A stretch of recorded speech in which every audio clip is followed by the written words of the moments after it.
bendiga mucho a los hermanos músicos, que Dios les compense la ofrenda que hacen para el Señor, que nunca falte esa gracia en ellos. Paz de Cristo a todos. Tomen su lugar, por favor. Hermanos y visitas, todos siempre son bienvenidos a este lugar.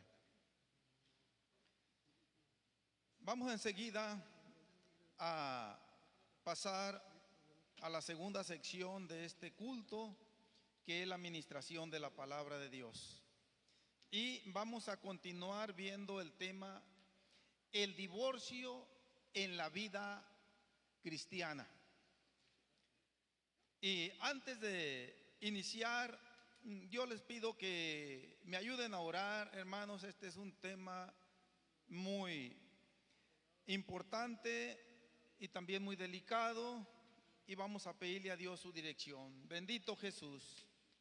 Señor, te damos gracias primeramente por darnos vida hoy, por darnos, Señor, la facultad, la capacidad de poder estar aquí presentes. Eres tú quien nos das las fuerzas para poder caminar, para poder movernos, para poder razonar, discernir, Señor, entre lo bueno y lo malo, por habernos dado la victoria para elegir, Señor, el venir a congregarnos.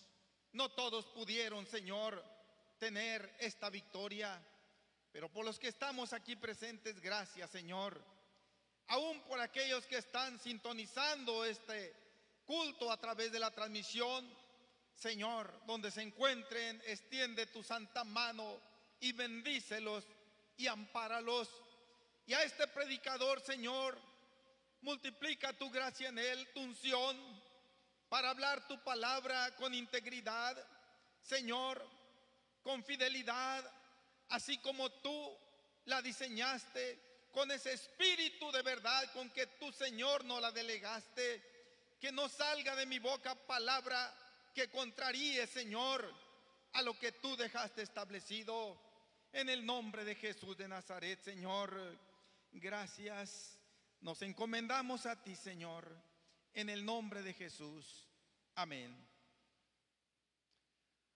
Ahora les pido a los que traigan su Biblia que la abran en el capítulo 19 del Evangelio de Mateo. Vamos a leer un versículo muy importante, muy estratégico, que tiene una relación directa con el tema que estamos viendo. Este tema quedó pendiente hace, si mal no recuerdo, 3 domingos atrás, y vamos a continuarlo hoy. Debo recordarles a todos que es la clase dominical en donde todos pueden participar. Nada más levanten su mano en señal de que quieren participar y se les dará el tiempo necesario. Capítulo 19 de Mateo, solamente el versículo 9. Y yo os digo que cualquiera que repudia a su mujer, salvo por causa de fornicación, y se casa con otra, adultera. Y el que se casa con la repudiada, adultera. Amén. Tenemos dos palabras muy importantes aquí, muy significativas, que ya las expliqué las dos en la enseñanza pasada, pero que si alguien tiene dudas, volvemos a repetir el significado. Son las palabras fornicación y adulterio.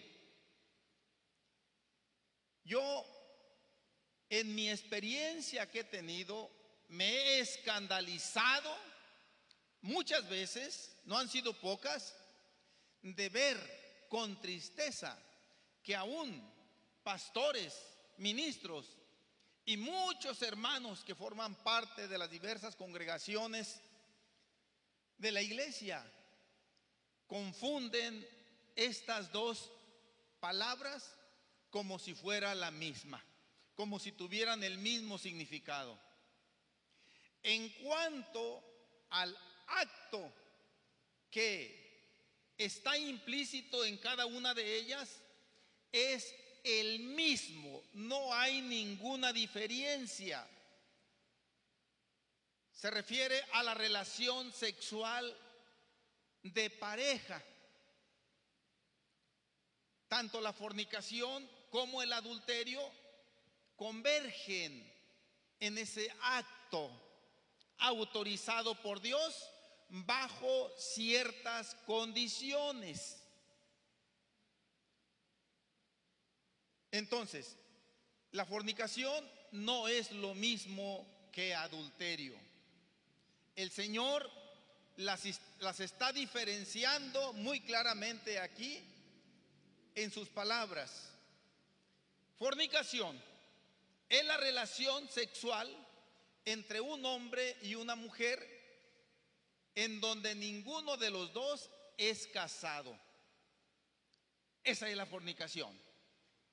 El adulterio es la relación sexual entre un hombre y una mujer cuando los dos están casados con diferente persona, o cuando menos uno de ellos está casado con diferente persona. No le hace que la otra esté libre de matrimonio. Espero que no reciban como algo muy redundante o innecesario esta aclaración de estas dos palabras, porque se tiende a percibirlas como si se tratara de lo mismo, y no es así. Para nuestras amables visitas y hermanos que están a través de la transmisión, también tengan muy en cuenta esto. Muchas veces se van a escuchar predicaciones en donde se va a escuchar desde el púlpito mencionar estas dos palabras como si se tratara de lo mismo. Y cuando lleguemos a escucharlas, acordémonos, no se trata de lo mismo. Y cuando se escuche en una clase dominical como hoy nos ocupa, usted puede levantar la mano con toda libertad y refutarle al predicador y decirle que no es cierto lo que está diciendo. Tenemos que hablarlo claro para que no exista esta confusión. Bien. Una de las razones por las que se tiende a acudir o echar mano de ese recurso legal que bíblicamente está muy restringido, pero que en la ley terrenal no tiene prácticamente ninguna restricción, que es el divorcio. Cuando yo emigré hacia los Estados Unidos por allá en el año de 1996, había una legislación aquí en el estado de Sinaloa, en el área civil, en donde condicionaba el divorcio entre marido y mujer a varias razones o causas que tenían que comprobarse ante un juez, y que si no se comprobaban, no se concedía el divorcio.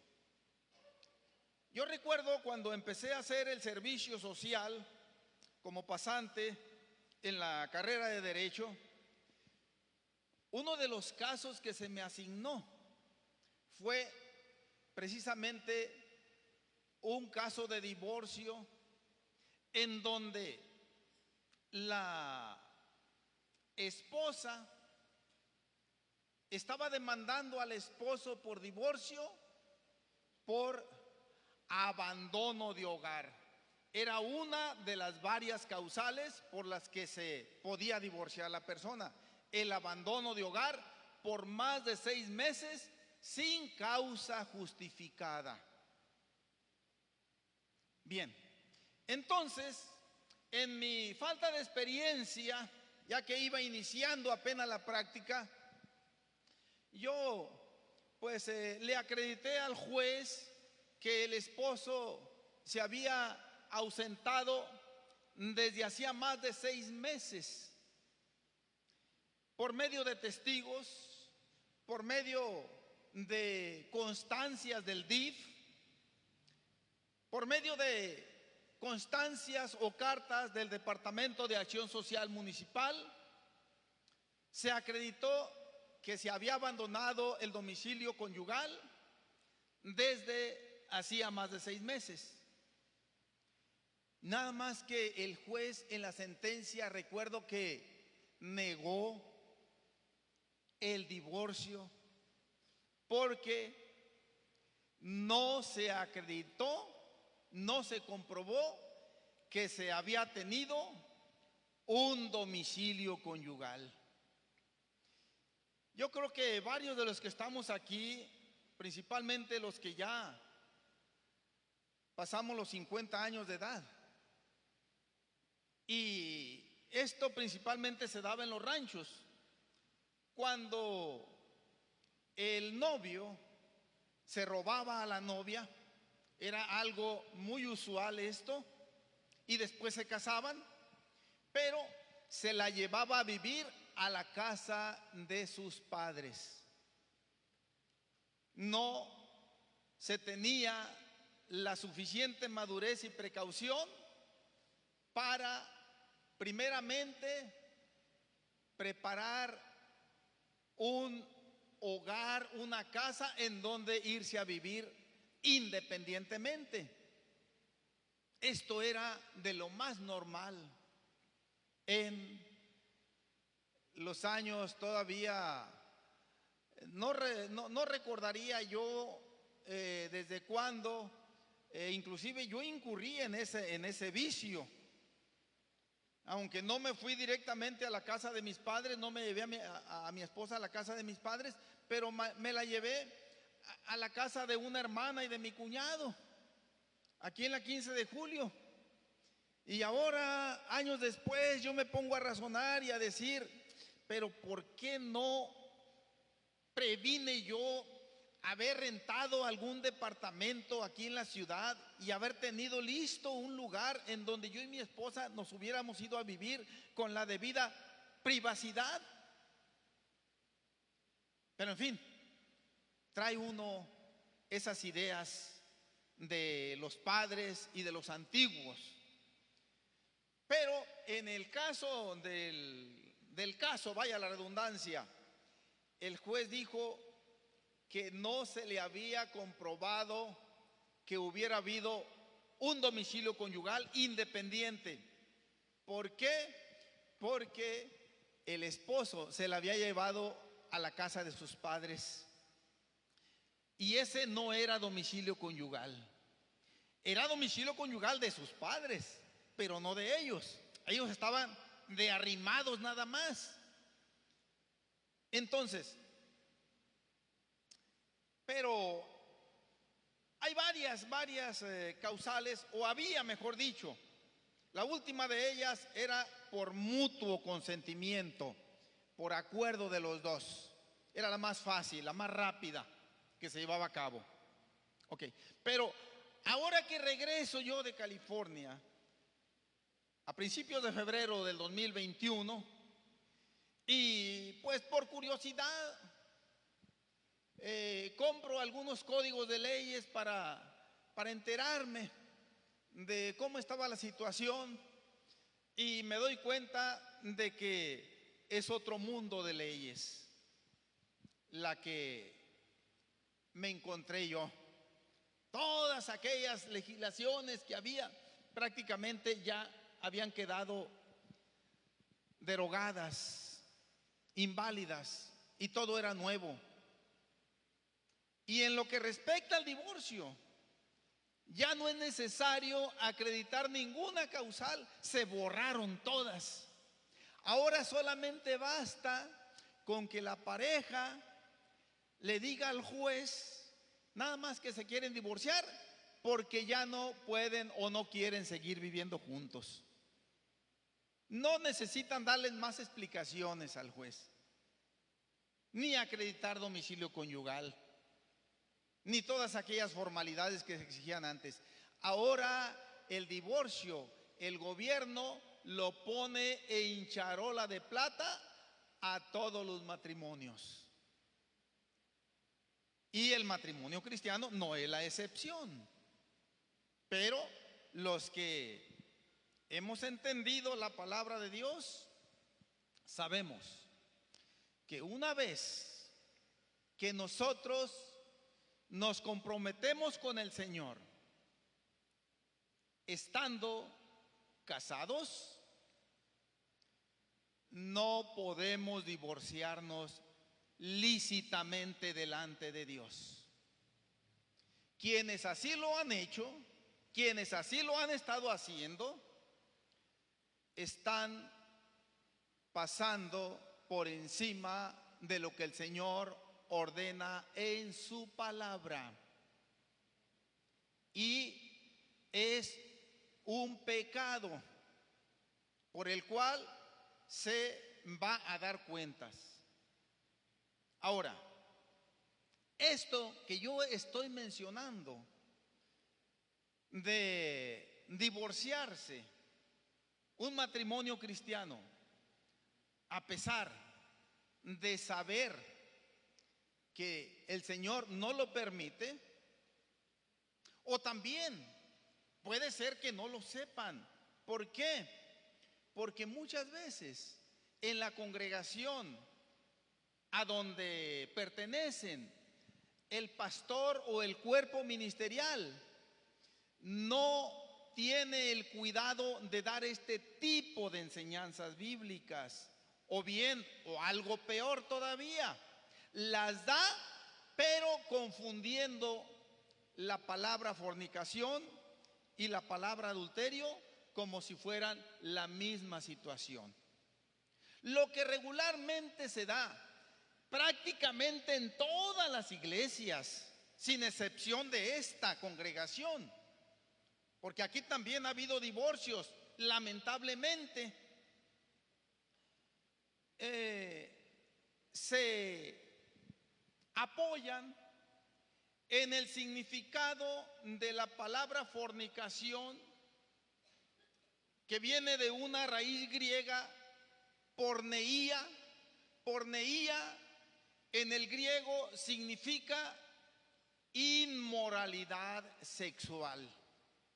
Y dentro de esa palabra porneía, que es inmoralidad sexual, ciertamente se encierra el adulterio y la fornicación, dentro de otras muchas conductas que vienen a ser inmoralidad sexual.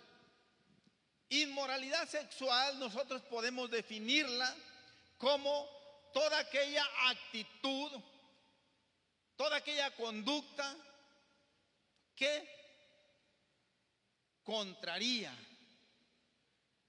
la buena moral, los buenos principios y todo aquello que es aceptado como positivo o como bueno por la sociedad.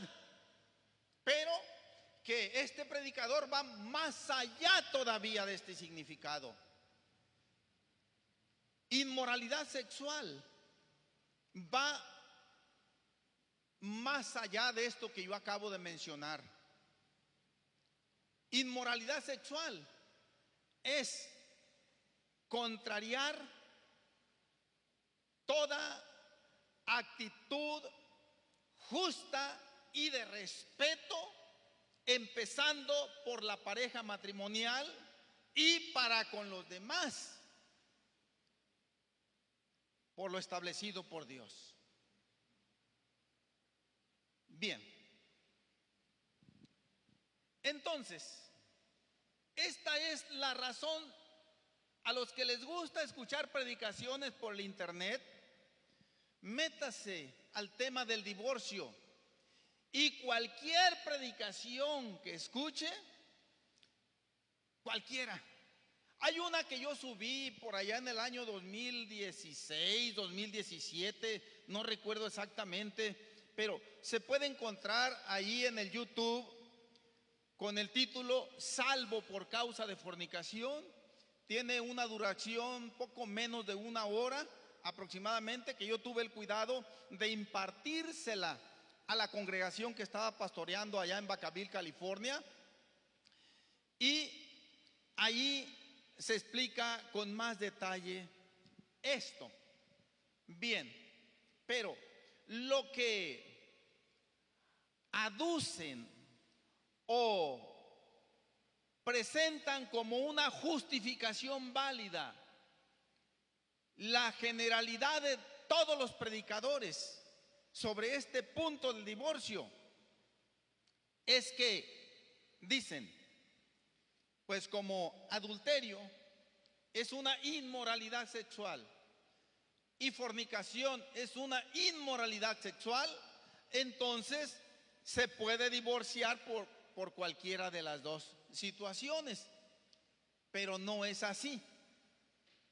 Aún en el griego, adulterio es muy diferente a fornicación, aunque las dos están incluidas en esa palabra porneía que es inmoralidad sexual. Pero también van a escuchar la siguiente justificación, que es totalmente inválida, ilícita ante Dios. Y dicen, por cierto que me tocó escuchar ahora en la fraternidad que tuvimos el 1 de mayo de un hermano con el que estuve platicando, que tenía esta idea, que cuando se trata de un divorcio en donde uno de los dos es el culpable y el otro es inocente, puede ser el hombre o puede ser la mujer, invariablemente, dice, no es justo que el cónyuge inocente se quede sin casar el resto de su vida, máxime si se es muy joven. En ese caso se apela a la carnalidad, al sentimentalismo humano y pues se acopla al criterio del mundo. Cuando nosotros nos comprometemos con el Señor ya formalmente en matrimonio, tanto la esposa como el esposo tenemos la grande responsabilidad de proteger el matrimonio, de cuidar nuestro matrimonio. ¿Cómo lo vamos a hacer? Caminando en el temor de Dios. Con esta sencilla respuesta se contesta todo. Caminando en el temor de Dios. No va a haber diablo, no va a haber diabla, no va a haber demonio que pueda dañar el matrimonio para destruirlo, para divorciarlo. ¿Por qué? Porque Dios tiene la promesa de bendecir ese matrimonio que le teme, que guarda su palabra y de cuidarlo. Y todo intento que el enemigo, a través de sus emisarios del error, de la mentira, a través de los demonios, a través de las falsas enseñanzas, lancen contra ese matrimonio, mire, el Señor simple y sencillamente pone una protección invisible al ojo humano, pero que no va a poder llegar a dañar esa vida matrimonial. Es promesa de Dios. El problema está cuando los dos o uno solo descuidamos esa responsabilidad. Y sabiendo que el Señor nos instruye para que no abandonemos nunca la oración. El Señor nos dice en su palabra: orad sin cesar.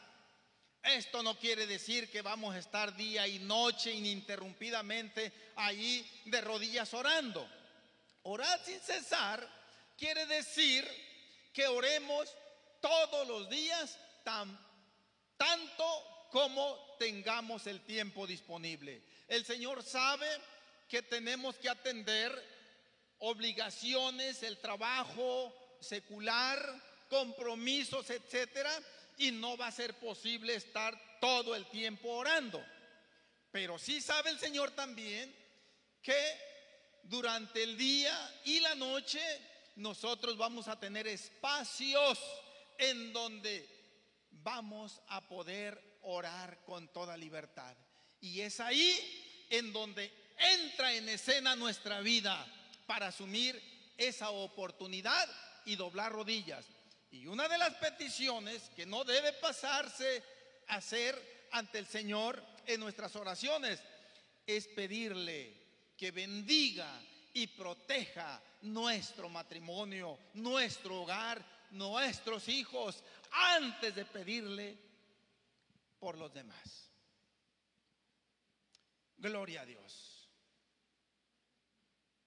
Entonces, sobre lo que mencioné, que no es justo que el que no tuvo la culpa se quede sin casar el resto de su vida. Bueno, al criterio humano es probable que no sea justo. ¿Y por qué no decirlo? Concedemos cierta razón de que no es justo. Pero el problema está que ante el criterio y el veredicto de Dios es justo.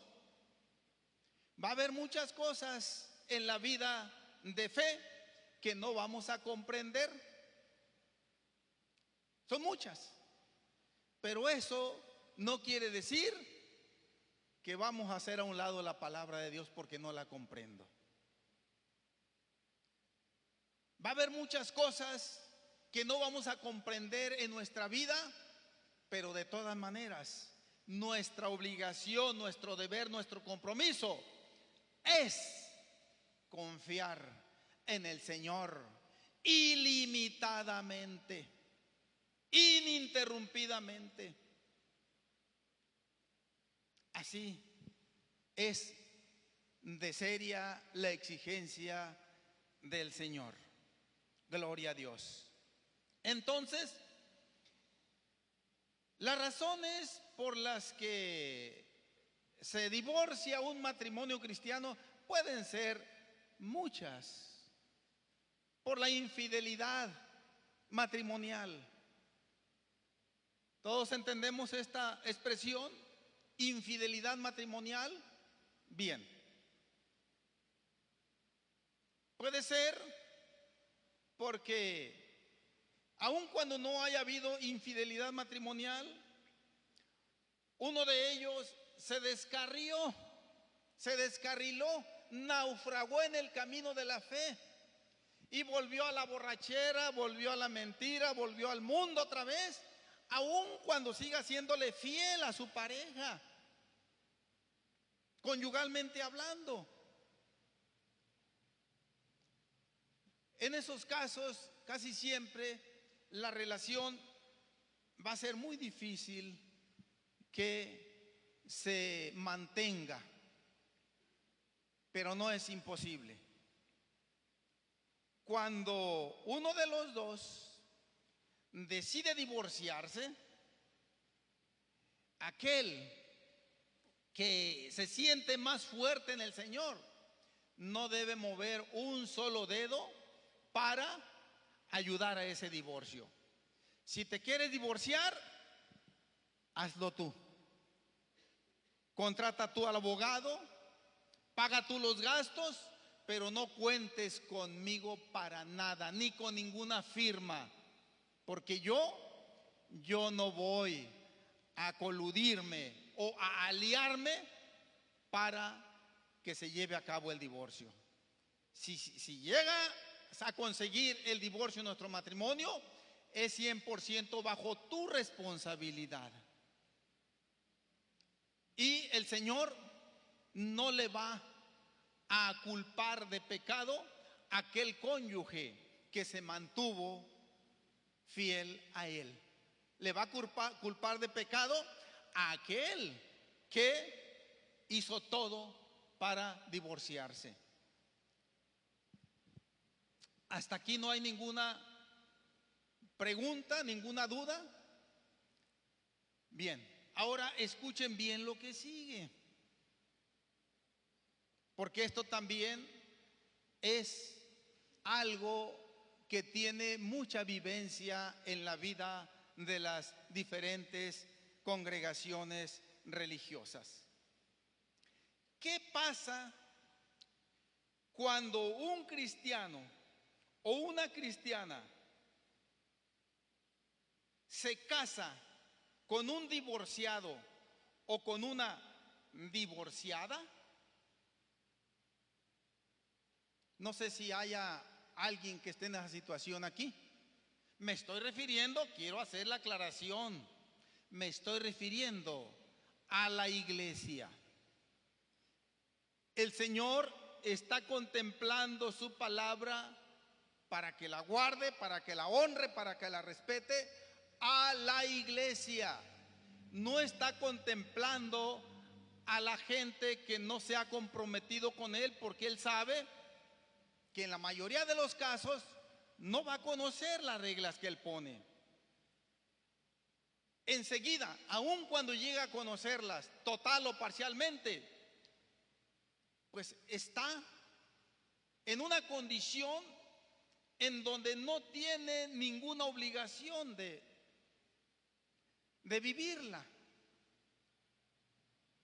Entonces, el Señor está hablando a los que ya nos hemos bautizado, y es para ese grupo de bautizados y bautizadas para los que está aplicando esta pregunta.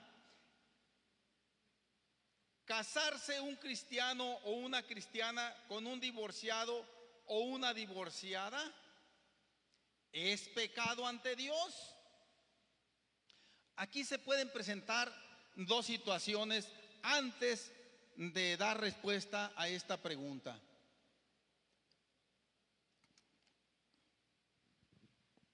La primera,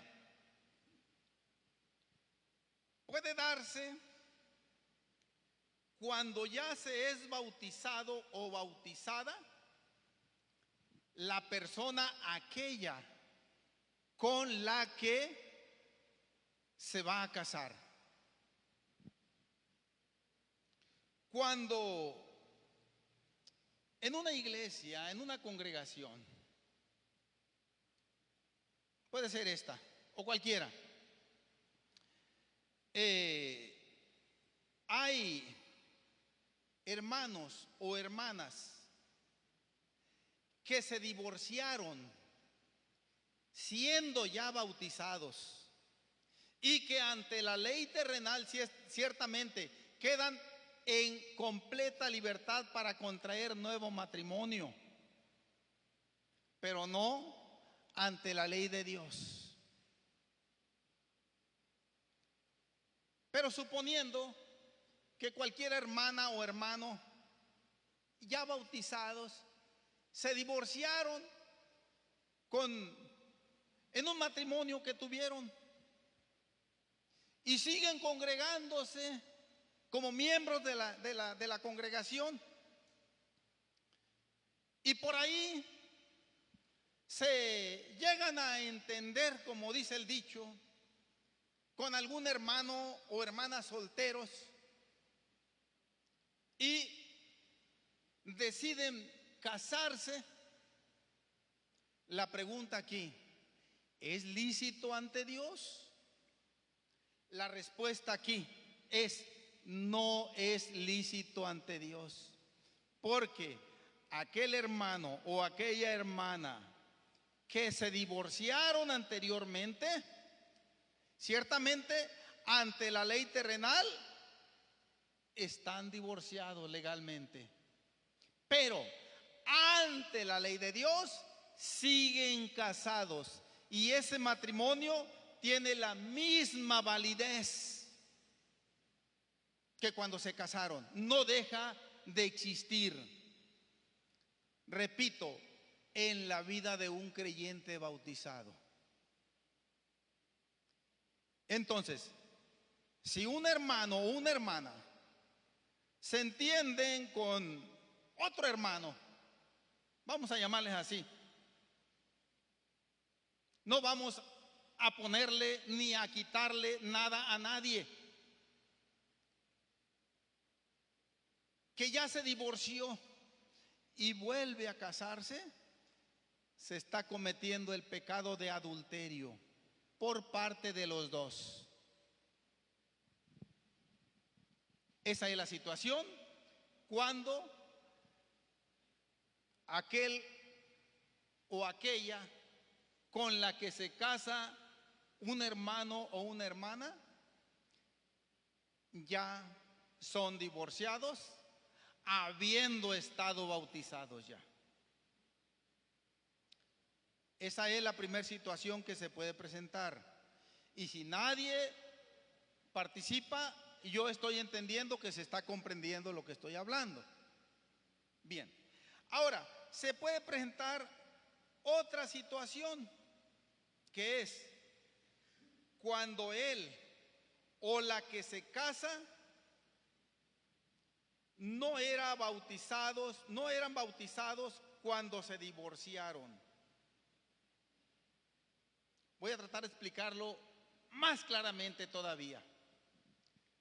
Cuando un hermano, miembro de esta congregación, voy a ponerlo para que lo entendamos así, con más claridad,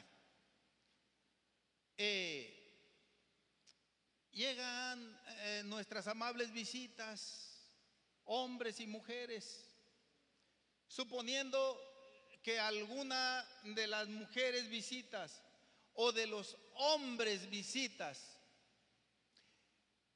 que son visitas, se entiende que no son bautizados, pero se divorciaron ya en su vida y en esa condición empiezan a asistir aquí a la iglesia. En ese caso, si hay algún hermano o hermana que esté en libertad, puede ser algún hermano o alguna hermana que nunca se hayan casado, o puede ser algún hermano o alguna hermana que estuvieron casados, pero que por causas lícitas y permitidas por el Señor quedan en tal condición que pueden casarse con libertad. La más común de ellas es la viudez. Cuando fallece el esposo o la esposa, el que queda con vida, ya veremos eso en su debida oportunidad conforme a la palabra de Dios, quedan en total capacidad y libertad y permiso de Dios para volver a contraer matrimonio. Entonces, si el hermano o la hermana ya bautizados pretenden en noviazgo a una visita que viene divorciada, sea hombre o sea mujer, ahí sí pueden casarse y no cometen ningún pecado de adulterio, mucho menos de fornicación. ¿Sí se entiende la diferencia de una y de otra situación? Ahora, la pregunta sería, y esto yo lo esperaría de ustedes, pero ya que ustedes no me la hacen, yo la voy a hacer desde aquí, desde el púlpito. La pregunta sería, ¿y por qué no es malo y no es pecado en el segundo caso mencionado que se case el hermano que está libre para casarse con una visita que viene divorciada como visita y que se casa con ella, obviamente, por favor, aliste el micrófono para nuestro hermano David, hermano José María, y que obviamente ese matrimonio en su caso tiene que ser después de que aquella visita, sea hombre o sea mujer, se haya bautizado. Antes no. Por muy convertida o convertido que parezca aquella visita, pero mientras no se bautice, no es lícito ante Dios que se case con ella.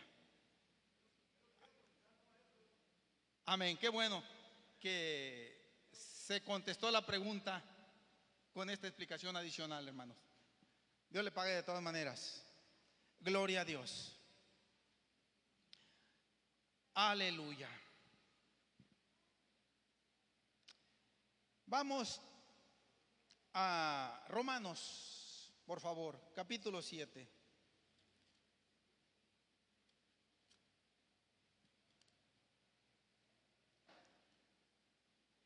Romanos capítulo 7, versículo 1 al versículo 3.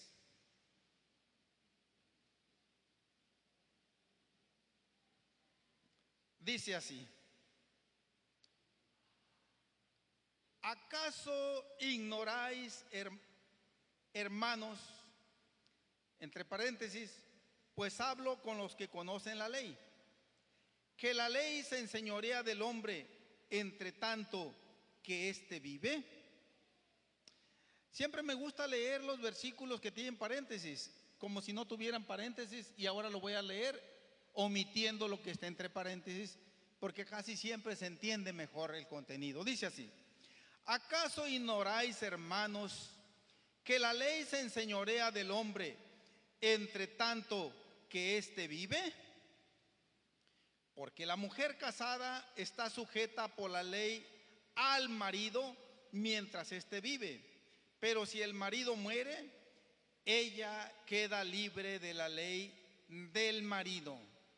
Así que si en vida del marido se uniere a otro varón, será llamada adúltera. Pero si su marido muriere, es libre de esa ley, de tal manera que si se uniere a otro marido, no será adúltera. Ya hice la explicación que en este caso, pues está hablando aquí, aunque se refiere a la mujer, aplica igual para el hombre. Está hablando de un cristiano, de una cristiana que quedan viudos. Dice que mientras el marido o la esposa vivan, si llegan a unirse en relación conyugal con otra pareja, Dios los culpa de adulterio.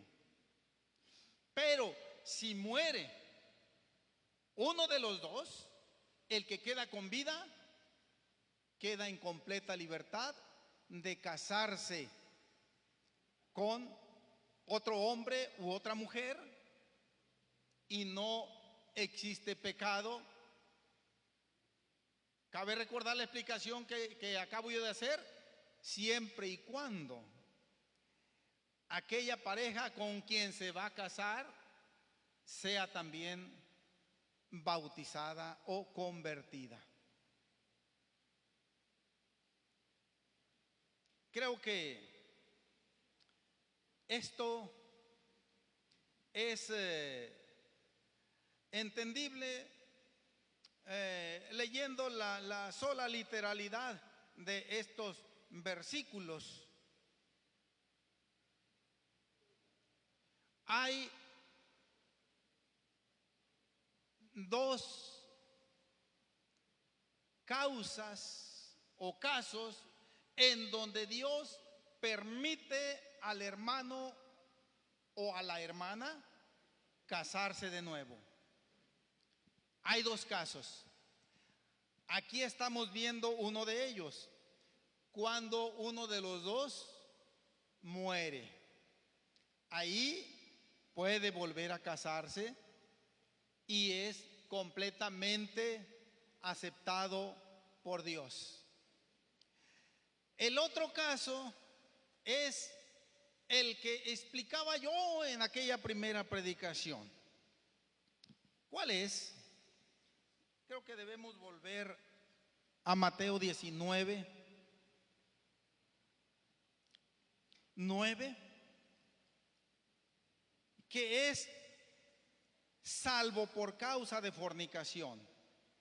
Para aquellos que no vieron la predicación que se transmitió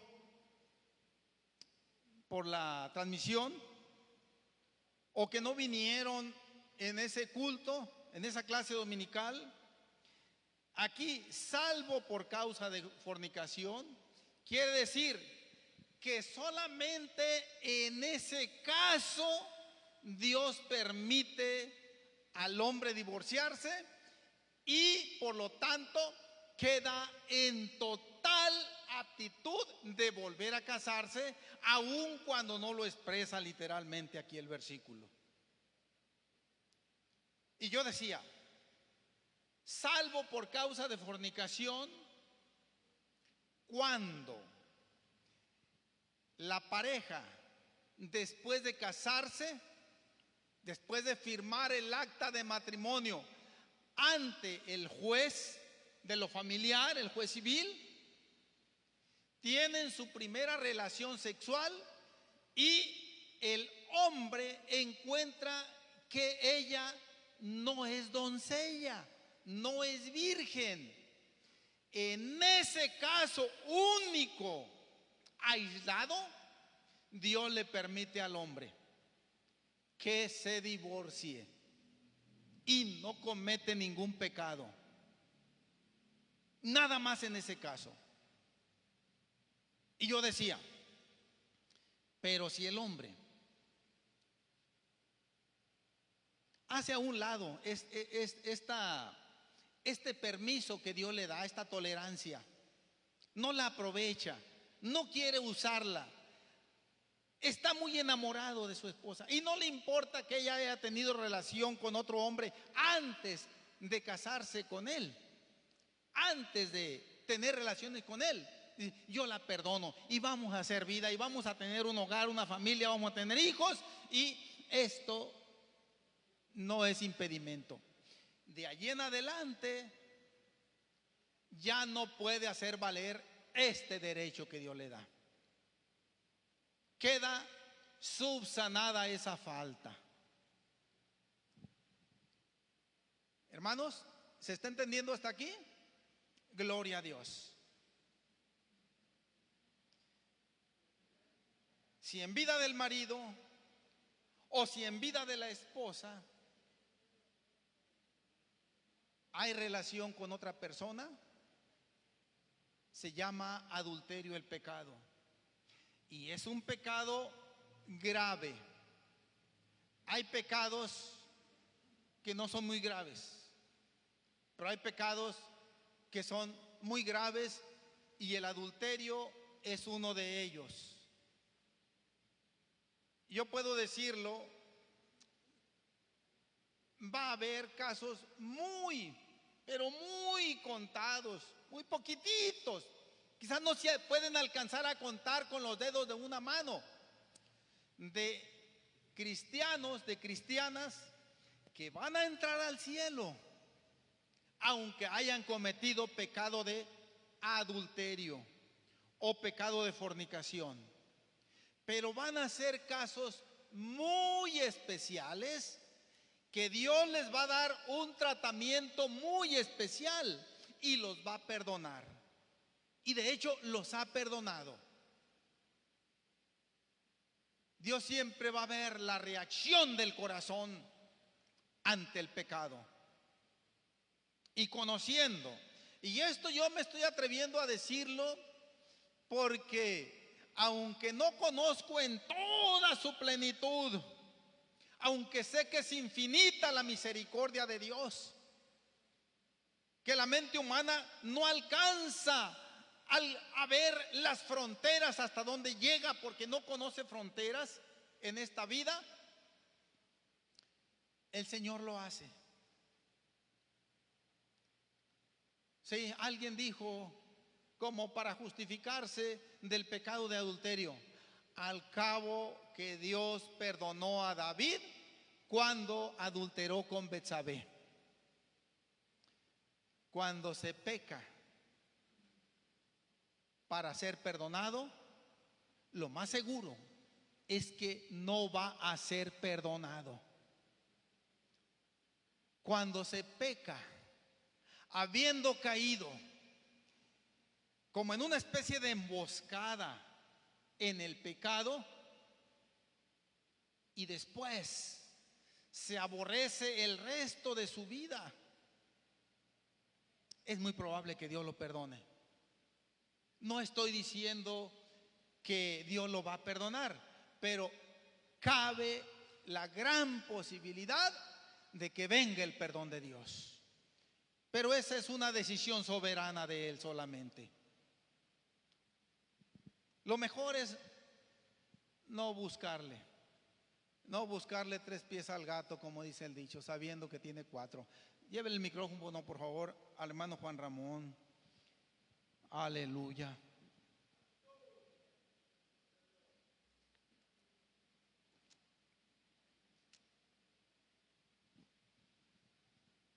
Gloria a Dios.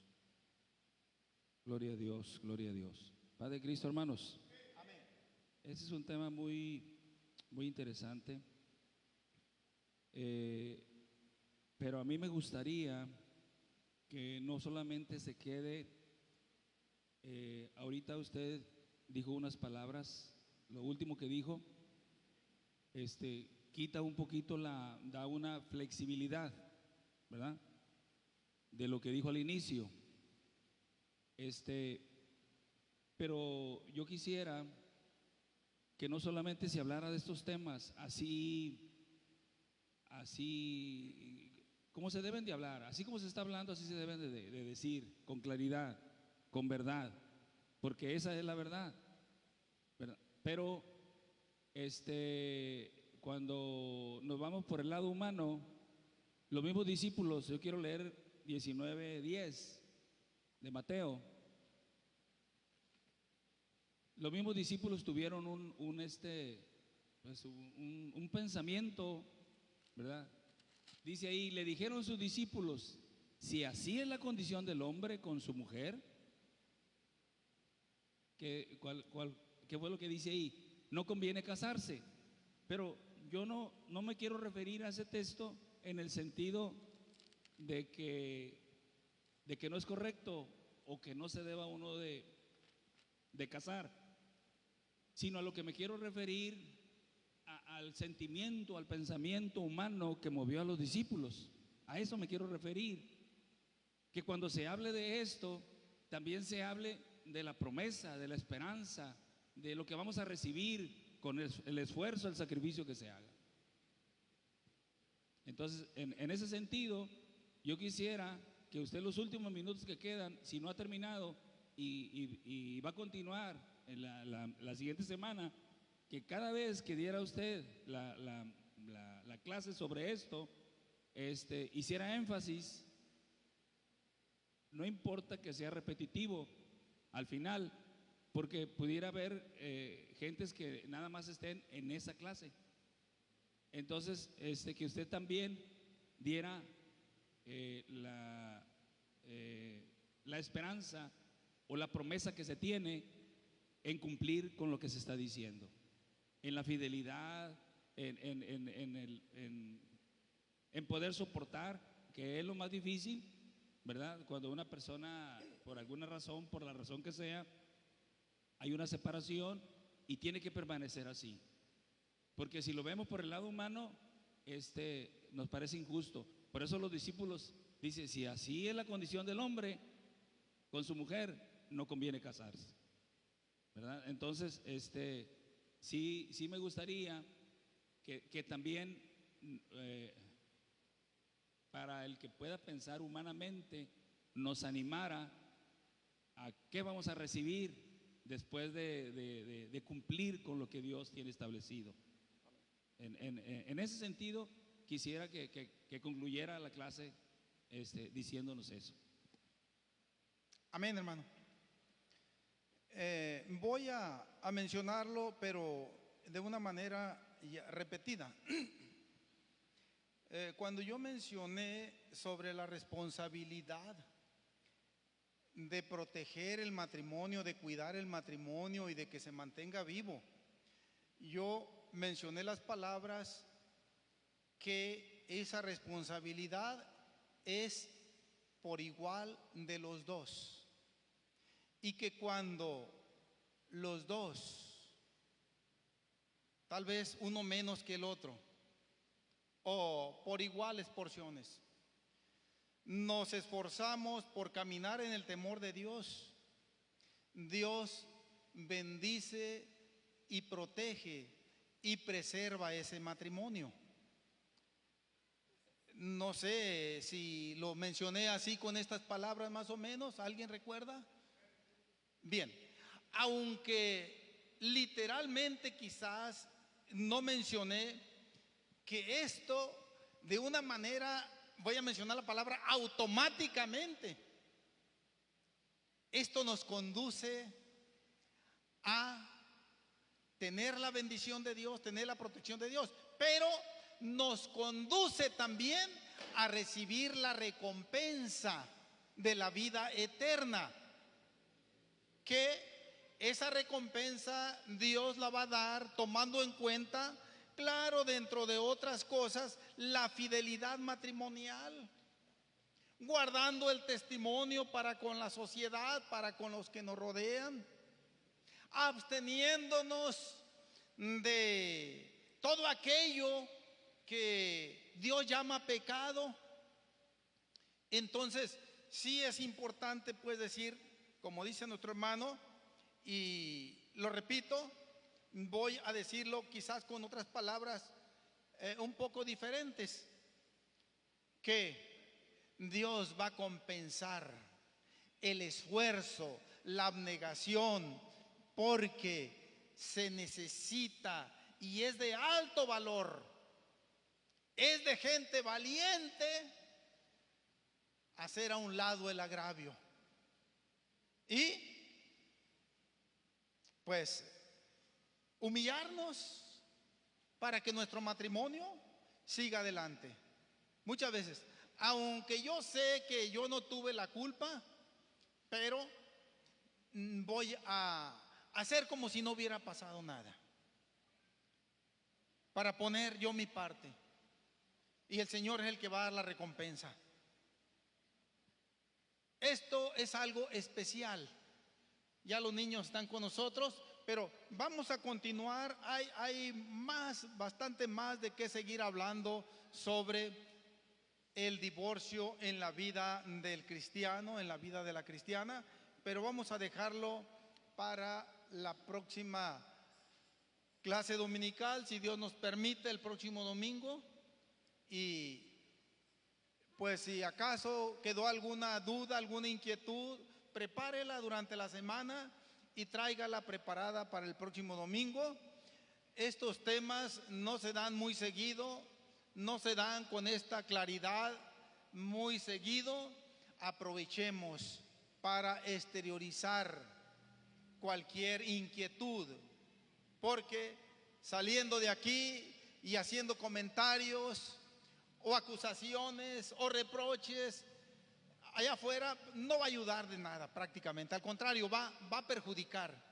Pero si los ponemos aquí y le damos la debida explicación y respuesta, va a ser de bendición y va a ser de mucho provecho, mis hermanos.